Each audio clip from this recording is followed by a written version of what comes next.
Hello there, my friends. I hope you are having a great day today, and I am so excited about this chapter of Unstoppable Women in Business Unplugged. Today's theme is women entrepreneurs and courage. Like, does it take much of anything else that courage to be out there on your own, forging a path, making an impact in the world, not having the security over your head that some people crave in life and keeps them in the, kind of corporate professional area. I believe women entrepreneurs have courage in spades. Today, we're talking with one of my favorite women who I think oozes courage in every area of her life. I want to introduce you to Lee Ann Webster. Hold. Leanne, hi there. I'm so glad you're here today on Unstoppable Women in Business Unplugged. We're going to get down and dirty about you. I love it. I'm honored to be here. Let's rock and roll. I love this Yes. topic too. Well, you should, because I've known you, Leanne, for, oh gosh, how many years has it been? 4 or 5 years? Yeah, I think so. At least. And I met you at a eWomen Network meeting where you were presenting, you were speaking, and it was about something that you did that was like blew me away. And I couldn't believe it. And from that moment, I was like, I need to know this woman. So let's talk a little bit about that first, and then we'll go into all of the other things that are exemplary in your life around courage. So that was, if I'm remembering correctly, that was my Ironman story. Yes, ma'am. How I went from being, really the full journey is I went from being not a runner, not doing, being active, liking to run around or hike or do things like that, but not being an athlete, Right. to finishing an Ironman triathlon, which for anyone who's not aware, Ironman is the long form version of triathlon. So it's a 2.4-mile swim, 112-mile bike, and a 26.2-mile run all in one day. All on the same day. Like, I wouldn't even think about doing that in my lifetime, Leanne. You did it all in one day, and you finished. And I finished, and that's part of the story that I was telling that day that I always talk about when I talk about Ironman is that the first time I attempted it, I didn't finish. They have very strict deadlines for you have to finish the swim in a certain amount of time, the bike in a certain amount of time, the run, you have to be at certain points at certain time. And they are to the second brutal on those cutoffs. So if you don't make it, then you don't continue. And the first time I attempted Ironman, I missed the bike cutoff by 15 minutes, which, 15 minutes on an 8.5-hour bike ride is not a lot of time. Let's put it into perspective here. Yeah. It's not, I know that's time, but it's not a lot of time. When you have the whole race, you have 17 hours to complete the whole race. So 15 minutes is just a fraction of the time allotted. So yeah.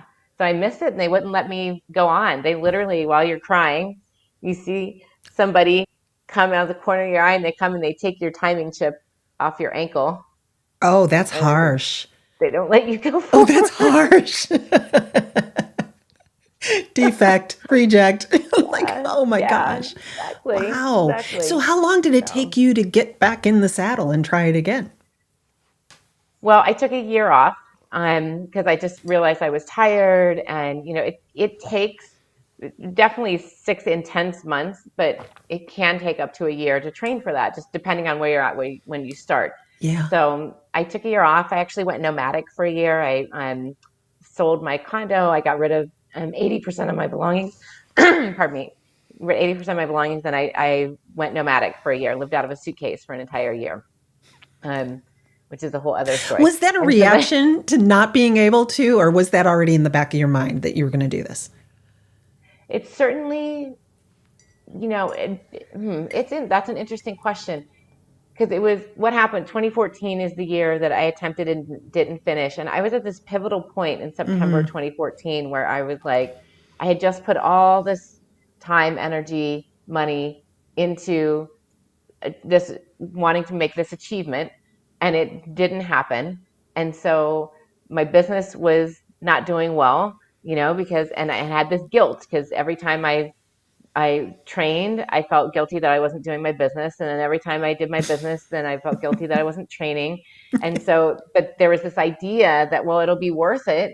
It'll be worth it when I get my medal and I have this big achievement. And so then to not get that was like, Mm. whoa. Whoa.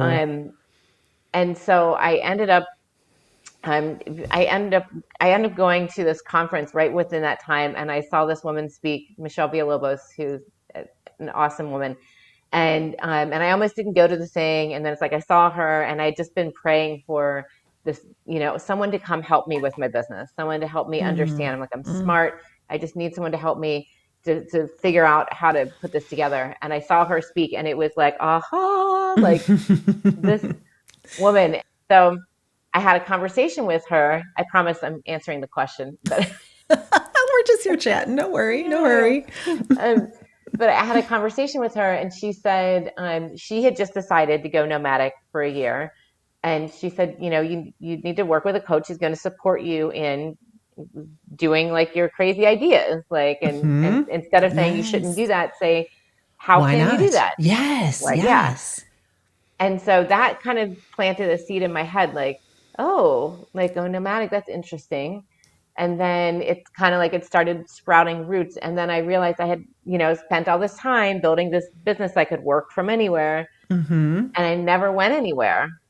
And I was like, oh, well, what if I go somewhere? And then the way I do things, like most people would have taken a vacation, I was like, yeah, to hell with it. I'll get rid of my condo and get rid of all my stuff, and I'll just go on the road for a year. Why not? If I don't like it, I'll Why just come not? back. Like, so, so all of that did it. And part of what made it a year was then I wanted to make sure I came back in time, because I decided 2016 was going to be my year for Ironman. So it was like, let me shake everything up. Let Mm-hmm. me change everything, and then try this, and then I'll come back, and then I'll train, and I'll be in a different headspace. And it was the best thing I could have ever could have done, because it got my you put me in such a different mindset. It got me to experience different things, and taking a break from the training let me come back to it fresh and Mm. say like, Mm. okay, now I've got a new approach. I've got new energy around it. It doesn't feel like, I didn't make it and I have to do it. It felt more like, ooh, yeah, I want to do this now. I love that. So it was you were courageous enough to try it. When you failed, you gave yourself some space that then Yes. kind of reinvigorated you to try it again. Yes. And when I came back the second time, Yes. oh man, I was on fire for that. Mm-hmm. I was like, Mm-hmm. all right, like this is because you know, I think it's really easy to be motivated and Mm. disciplined and all of that when things are going the way you want them to go. Agreed. And there's this crucial moment when things don't go the way you want them to go. And it's like, who do you become then? Who are you committed to? That's To so whom? good. To what are you committed? Like that's where the courage comes in, because it's Mm. like this is stretching me, and it hurts, and it's painful, and what am I going to do with this? Because there's energy there. There's a lot of energy there. And A if you lot. can figure out how to like alchemize it and ultimately tap into it, then this whole other worlds open up for you. That is so big, Leanne, because I think as entrepreneurs, when we get the dream, right? I don't know if you remember when you first were like, I'm doing it, I'm going off on my own. You Oh yeah. feel so much excitement, and you see the possibilities, and you're lit up, and you're like, oh, this is gonna be amazing. And then there's these moments in time because life is 50-50, business is 50-50. Sometimes it's going to feel great. Sometimes it is just going to suck. And being able to do exactly what you said around the energy that is in you when it is sucky and hard and disappointing, there is a lot of energy that goes into you around that. To alchemize it, great word, and use it for good as opposed to letting it stop you. That's true courage. That is true courage. Thank you. Thank you. And I think it's so important because we don't talk about this as entrepreneurs and Mm-mm. definitely not as women. And I know it took me a long time to learn that instead of, because I think before when frustration or anger or disappointment would come up, Mhm. I would, well, it's a negative thought and I shouldn't Oh be yeah. thinking negative Yeah. thoughts. And so I'm going to go do what makes me feel good, or I'm going to go, Go listen say to some this other meditation. affirmations. Yeah, I'm going to say some affirmations. And that's fine, but it jumps over the part where we acknowledge and feel our feelings. I love that. Like go into, I'm freaking pissed right now. Like, and Yes. Be live okay it. with it. Live Be it. Be okay okay with with it. it. Don't push it away. Yeah. Right? One of my Yeah. favorite coaches, she uses a metaphor of a beach ball, right? And if you're angry and you're disappointed and you're frustrated and you push the beach ball down, you push it down, you push it down. At some point, you're going to let go and it's just going to go boom. Right. Right. Right in your face. And Right. that's resisting that energy. It's Yeah. resisting it. But like what you're talking about is actually just being with it, processing it, actually Yep. noticing that you're not going to die from it, right? Yeah. Because that's really Yeah. our worst fear is like, oh my gosh, this is the end. This is it. I'm a I'll never failure. get out. I'll If never I get go out. down there. Yeah. Right. I'll never get out. Yeah. But actually if you're with it and you're just like, "Oh, I get it. I'm okay. It feels really bad, but in essence, it's not killing me, so what can I find here? Like what is there Yeah. for me to find?" And I think you really tap into a place of yourself where you're like, "Wow, I can get out from this." And then I am that person who overcomes. Yeah. I'm the person who's got it. It's got the grit. Yeah. I love the word grit Mm. because I really feel like that is a key to anything you want to do in life that's hard. And Agree. entrepreneurship hard. Running Yeah. triathlons hard. You're doing some other Yeah. hard things too that you got grit around right now. I'm so excited to talk with you about this. Leanne, you didn't stop at running triathlons. You didn't stop at just, No. running a successful business. You actually are undertaking one of the most interesting things I've ever heard someone undertake in their lives. So talk about it. Tell everybody about your one woman show. Okay. Well, first I'm going to just do my brag and just show my playbill. Oh my God, I have a So playbill. I she have a has a playbill. playbill. Leanne Webster has a playbill. My God. I'm so proud of you. How It's did this like come about? I'm, this has been such a cool journey. So almost 2 years ago, I was having a conversation with one of my mindset coaches, and she said, "What's your next Ironman? Like, Oh, you don't have to yes. do another Ironman, like, but Right. big thing that Big, you're hairy, going audacious after." goal. Yeah, yeah. And so I was like, I don't know, and started swirling. And then the other question she asked me was, "What do you do just for fun?" Mm. She's like, you do all these things for your business. Pardon me. Like, what do you do just for the fun of it? And so that started me down this path. Like, okay, I took a staycation and became a tourist in my home city of Chicago, and I started taking random classes like a pole dancing class, and I did a bike ride, like I don't know, it was like whatever just randomly sounds fun. And so then I started thinking, well, when was the last time I did something that I just love, like for the pure fun of it, that also kind of stretched me and, Mm. you know, got me in that energy? And the instant answer was in December 2019, a friend did a variety show in Denver, and I had a 15-minute comedic storytelling slot. So, not stand up. I love stand up. I think it's one of our highest art forms. We could talk about that later. But I don't want to be a stand up. Mm. Yet I know I can be funny, Oh, you yeah. know. So, Oh, you got a so wicked I like, sense of humor. thank you. I use it in my speaking, and so this was cool. It was storytelling, and it was like, oh, and I loved it. It was hard, and it was nerve-wracking, and I got a couple of the best laughs of the night, and it was just fun. And I was like, well, I love that. How can I do more of that? And so I started going to the Moth, and I started looking for story, because I was like, oh, I'm a storyteller. Maybe that's kind of the nuance.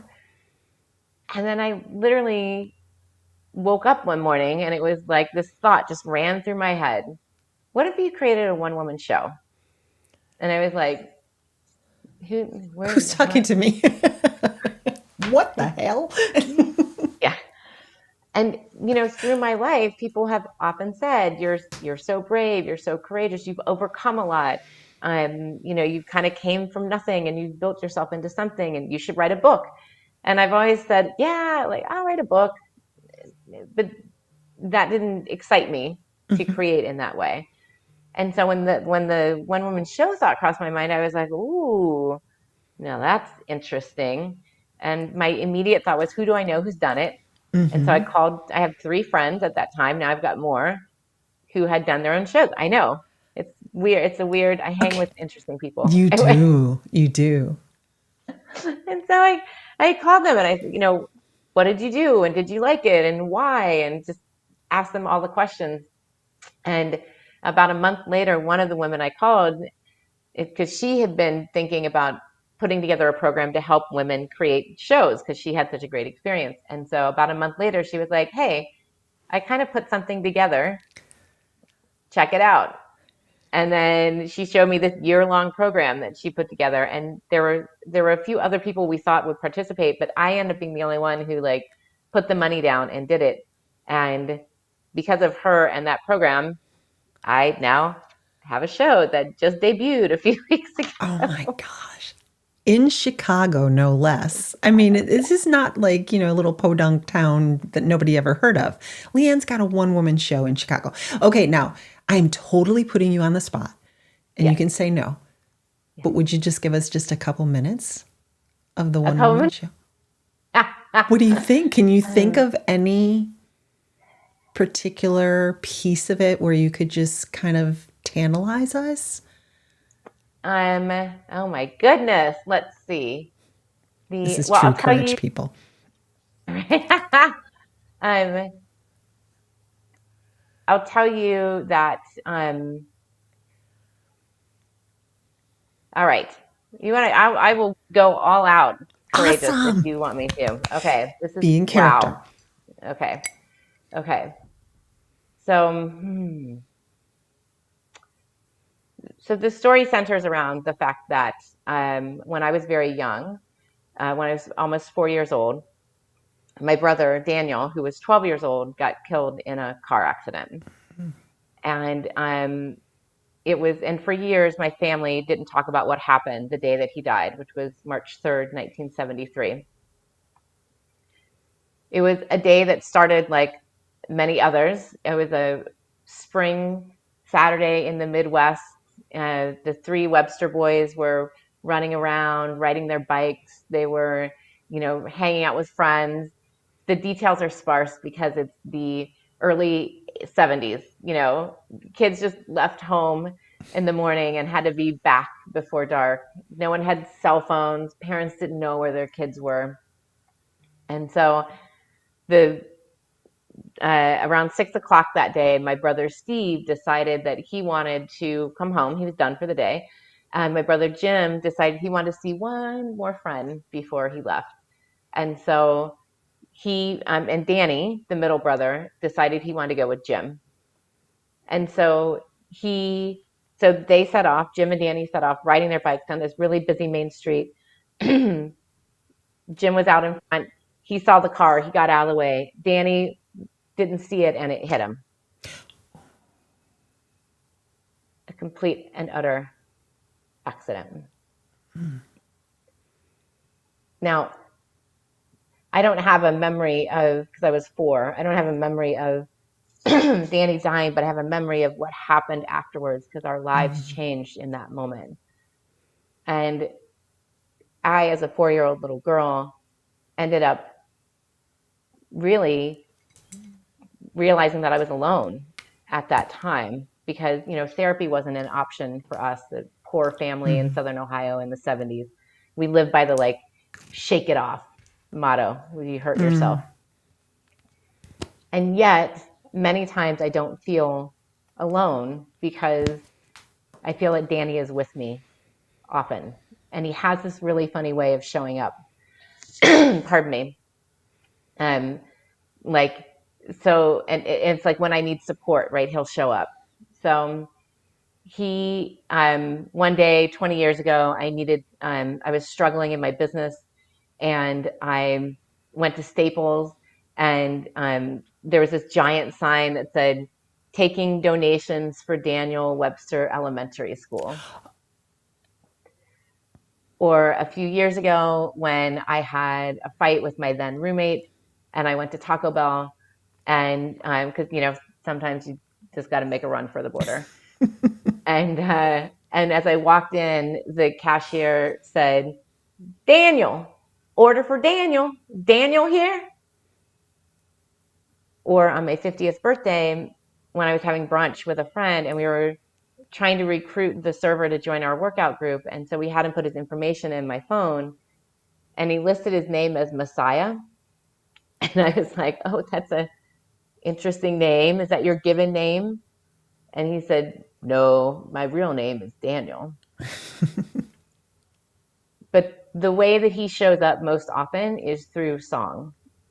Um, April 1st, 1973, barely a month after Daniel died, Elton John released the song Daniel.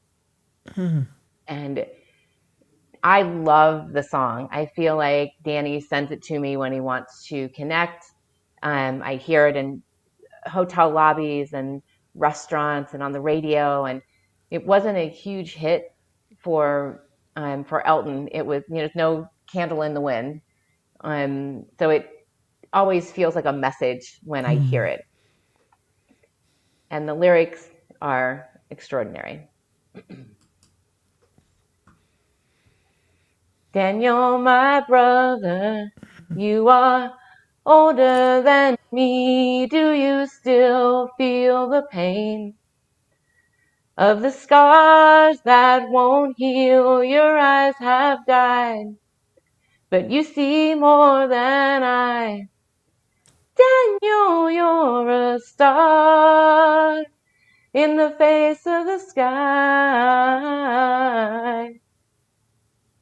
Leanne, that is beautiful. Not a singer. Oh, Not a singer. and yet you are. There's beauty in authenticity. And what you sang was from your heart, and it's beautiful. Thank you so much. That was beautiful. Beautiful. Thank you. How has Daniel been with you through the moments where you did need courage? How do you kind of channel his energy or feel his energy in those moments? Well, so it's interesting that we started talking about Ironman, because I could feel him with me that day and the day that I finished. I actually had Daniel written on the inside of my arm, and he was the most athletic of the boys. So I feel like me tapping into my athleticism in part is with him. Um, I like to say, how pregnant women will say they're eating for two. Yes. I often feel like I'm living for two. Like he didn't get to go forward in this realm, and so I get to, and that's part of how I've been able to be more courageous and to attempt more things and to achieve more things, is because he's with me. I feel like he's part of my gut instinct, part of that, thing that says, go left, not right, or and so I feel him often. Do you mind telling the last story about the elevator ride in the theater after your first show? Yeah, I think that's really cool. not at all. He shows up, and that's part of what the show is about, how he shows up. It's part of uh, there's a lot of stories, but but that's a key thing of it. And so afterwards, I was down in the lounge, and my friend came and said, "Leanne, come here, come here, come here. You got to come to the freight elevator." And I was like thinking, "Oh my God, did they break the freight elevator? Like, why?" Like, how much is that going to cost? And then, and he's like, get in, get in. And it's one of those old school, where you pull the doors by the straps. So he pulls the thing shut, and right there on the inside is written Daniel, like a graffiti mark with a marker. And they were like, he's here. And I'm like, I know. Like the point of the whole show. But but That's what I've been what's trying to tell wild, you. I know. Like, did you pay attention to the last hour? But the, but what's crazy is I was in that freight elevator. This was on a Sunday, was when the show premiered. I was in that freight elevator on that Friday when we took everything up into the theater. I stood in that position. I pulled those doors down. I stood in front of it. There is no way it was on there on Friday because I would have seen it. It literally there. There's no way. So I feel like he was showing me I'm Yeah, here, I'm me here. and everyone else. Like, look, I'm here. Yeah. Oh, I love that. I love that. That is so cool. All right. So you're doing it again just so that everyone knows. You're having another run of the show in Hmm. June is the next one, Yes. right? What are the Yes. dates? June 22nd, 23rd, and 24th. Beautiful. So if you're in the Chicago area, ladies, and you want to see something truly inspirational, you've got to pop in. Leanne, I'll put the link to where you're selling tickets Okay. in the show notes so people can find it. But Awesome. let's not intimidate our audience too much. Sometimes even courageous and powerful entrepreneurs can kind of want to just kick back and relax. So what do you do? What do you do for your guilty pleasures? Like just when you're really feeling like indulging yourself. Um, well, let's see. So food is always one thing that comes into mind whenever, like, I love pepperoni pizza and ice cream, 100%. Like, not necessarily together, but And you're perhaps. Chicago. Do you have like Chicago pizza or what's your favorite kind? Well, I mean, I do love my deep dish. I've got a great place to go to for that. Pequod's, if you're ever in Chicago, that's the best. Nice. Every Chicagoan will have an opinion about that, by the way. But for a day to day, there's another place I like that just has a good slice. I like a good slice of pepperoni, not necessarily too thick of the crust. Yeah, I love that. I love magnesium floats. Those are What? also. Oh, whoa, Oh, you whoa. don't know? Oh, wait, you're talking about sensory deprivation tanks? Yes, Oh yes. my gosh, my favorite thing to do. I didn't know you did that. Oh, yeah. Oh, yeah. Talk about Oh, that. yeah. Why do you love it so much? Well, I feel like, well, first of all, there's just so few places in life or the world where you can just be naked and floating somewhere. And it's appropriate and like In the dark, you're naked and and floating in the dark. yeah, I like that. I just like that sensation, right? Because Oh, it feels it's like beautiful. it can so take you out of that simple act of floating just in that little bit of water. It's something just feels like you're held and Yes, you're supported and you're not feeling the weight of the. So I just think the sense of it is cool. it And is. yeah, It is. and The thing that I like the most about it is you are absolutely buoyant, floating. It's completely pitch dark. You're all of your senses are just screaming like what is going on? You can't hear anything, you can't see anything. yeah. And it is a feeling of complete release. And if you can meditate a little, have you ever had any kind of like hallucinations where your mind is just like, Well, I mean, yeah, I go different places. So yeah, so sometimes I'm very aware. Sometimes I've fallen asleep before, for have you? sure.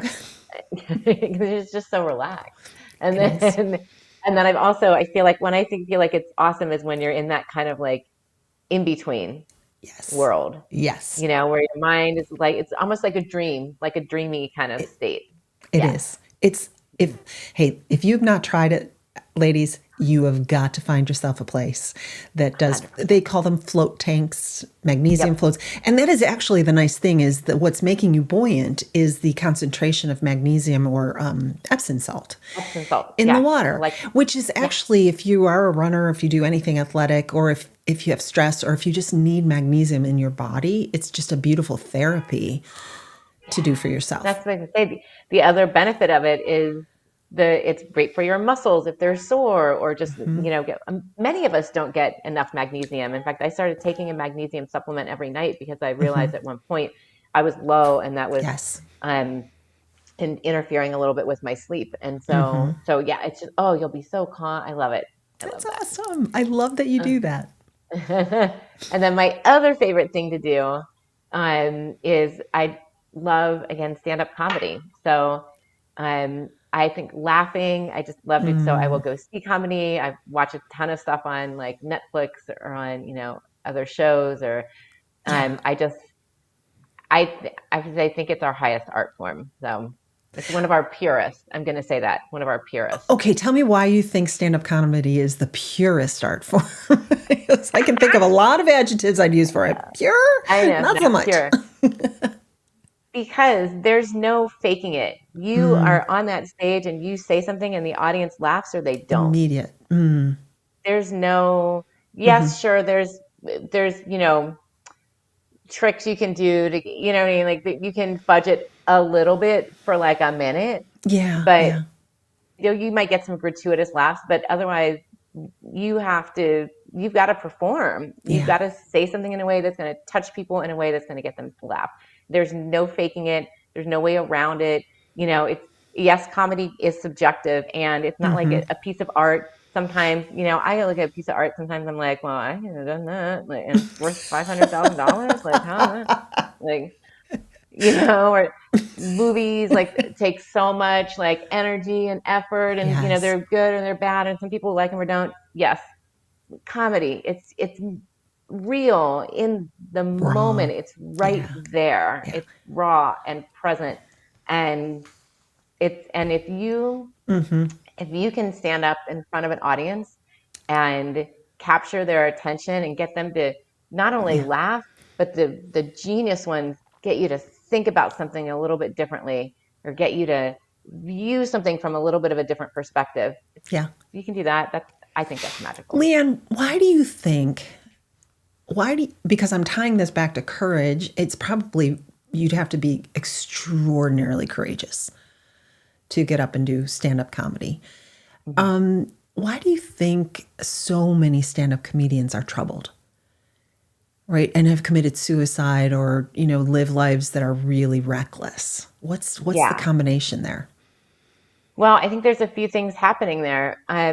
One is in order to get to the level of success at any amount of success as a stand-up comedian, there's 8 to 10 years before we ever know their name. Yeah. And that's 8 to 10 years of constantly putting yourself out there, getting in front of audiences that will judge you, that will laugh or not laugh. And that's hard. I mean, I don't know Yeah, any yeah, other business where you're constantly having to prove yourself and to face that real rejection that feels very personal.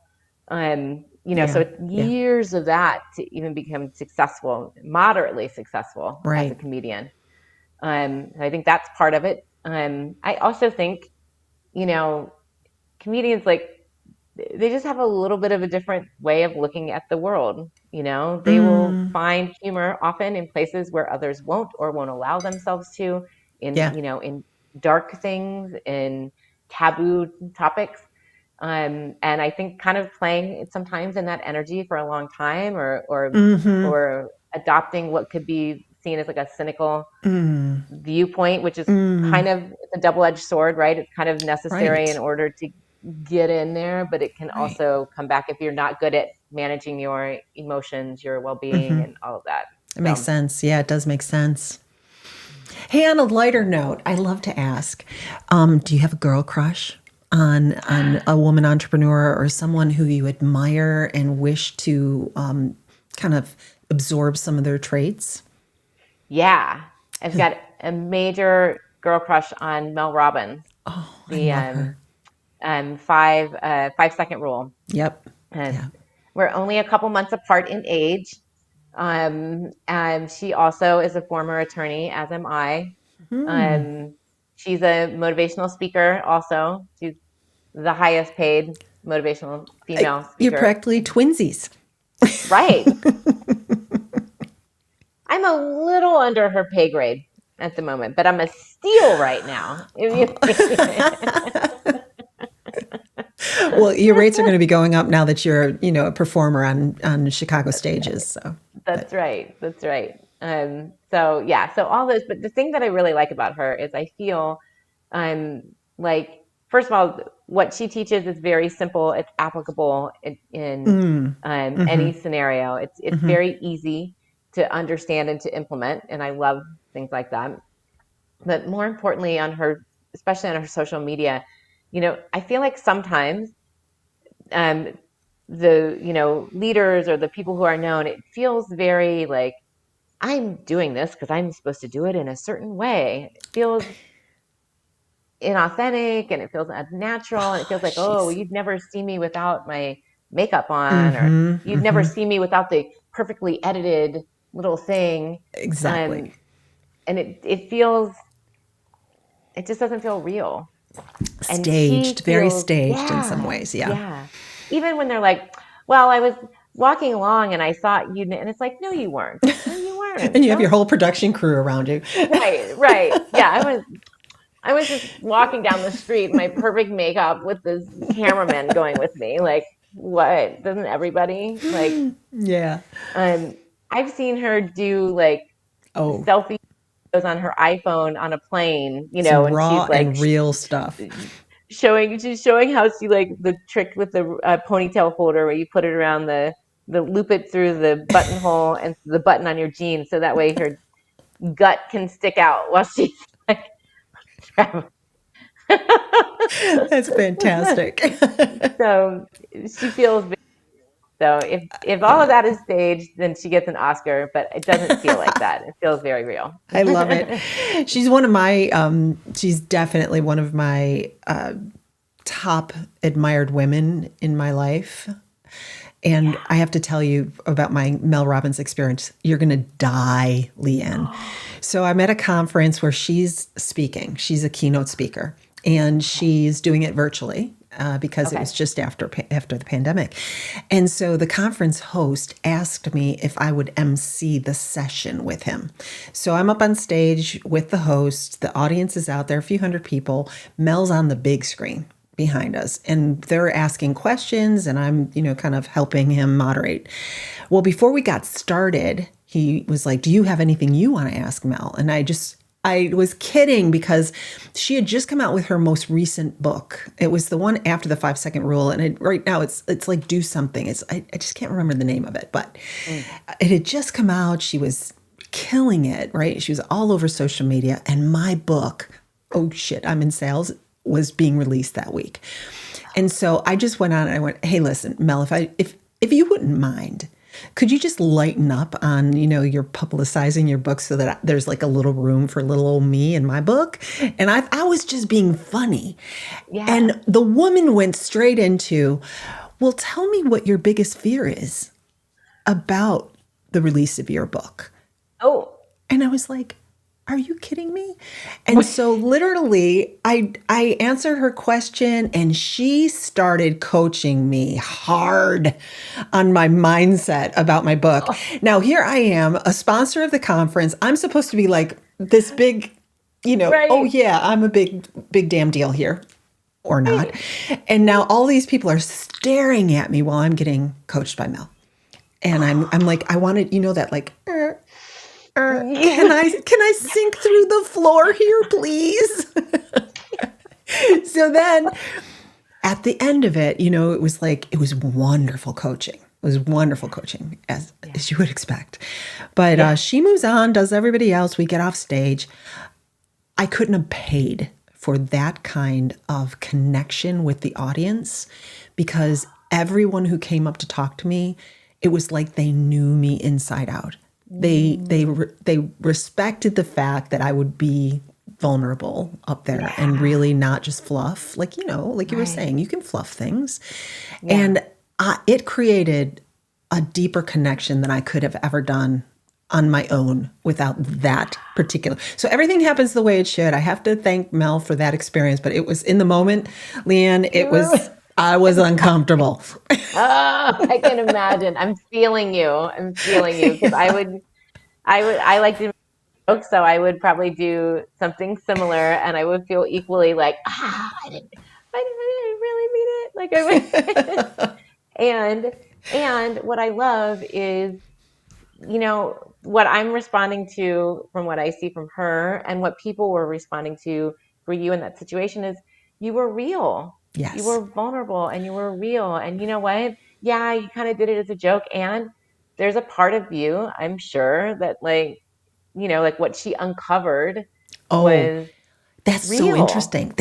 Oh my gosh, that's so interesting because I do, and I've been called out on this by my coaches, is when I feel uncomfortable, I go to humor and especially self Mm, deprecating humor. mm, Oh, that is mm. something really, really to watch out for Yeah, because you're missing an opportunity to really share your vulnerability with people by masking it in humor. yeah, yeah, And yeah, if you do it often enough, you're really cutting off that connection with people because, yeah. yeah, humor's one thing, but like vulnerability, I think, is one of the most attractive things that Couldn't will agree create a more. relationship faster than anything else with people. 100%. Yeah, 100%. very cool. Hey, listen, Yeah. ladies, so we got to wind this up in a couple minutes. I could talk to you forever. You I know know. that. Amen. You know that. But as we kind of wrap this up, what's next for you? Like, have you now that you've conquered the stage, have you started to think yet about what your next stretch is or what's happening in your business? What's happening for Leanne? Well, it's funny because I had a friend who was like, yeah, now you've premiered the show. I mean, I know you've got your June shows, but like, what's next? I said, well, this feels to me like a beginning, not an end. Mm, So I don't feel like, oh, good. well, yeah, I've done stage check. Check. Um, Yeah, it feels like, no, that was performing the show was one of the coolest things I've ever done in my life. that's Like it awesome. was magic. And so I am excited to do the June run, and I'm excited for what opportunities can come from it. I mean, I could do it in other cities. You Mm-hmm. can do your own tour, or there are agents you can get that will help you do a tour. I think what could be really cool, I'm just going to put this out in the universe, is at conferences, 'cause I am a keynote speaker, I'm a motivational speaker, I'm a keynote speaker. Um, and the show and the keynote complement each other. My keynote is called No Regrets, Live Life on Your Terms, and Mm, the show is an embodiment of it, yeah. as well as the Daniel story. Part of the reason I do what I do is in honor of Daniel because he didn't get, he only got 12 years here, and I feel like for the rest of us, if we are here and we're alive and we have an opportunity, then let's live it. Let's live it instead of waiting or hoping or whatever. So what I think would be really cool is, at conferences, a lot of times they have entertainment that comes like at the beginning of the conference. And so Mm-hmm. I feel like the show could be a good opening entertainment. And then I can keynote, on the last day to bookend and but because they're different experiences, but similar message. So, I could totally see that, Leanne. I want to be at that conference. That'll be fun. okay. That'll be fun. That'll be so Hook me much up. fun. You're a I will. wonderful, wonderful woman. I admire you. I have a girl crush on you. Aw. So I just want to thank you so much for coming and hanging out today and sharing your stories and sharing everything about your life and how courageous you've been in it. And I hope that putting this out into the world will continue to help you create that courage for people. So thank you, Leanne. Thank you. Yeah. Thank you, my friend. Thank you so much. Such a pleasure to be with you. All right, ladies, that's it for today. Here's the scoop. We're going to be back The first and third Friday of every month, I'm going to be hanging out with somebody that I love and admire and have fun with and just go unplugged. Like sometimes we just talk too much shop, right? And it's really fun to get together and just hang out as women. So, first and third Fridays, 12 noon Eastern. If you want to show up live, we'll be here, and it would be lovely to include you in on the conversation to take questions. So, hope that'll happen sometime soon. I thank you again, Leanne, for being here as my guest. You're such a wonderful lady. Have a great week, everybody, and we will talk to you all again soon. Take care.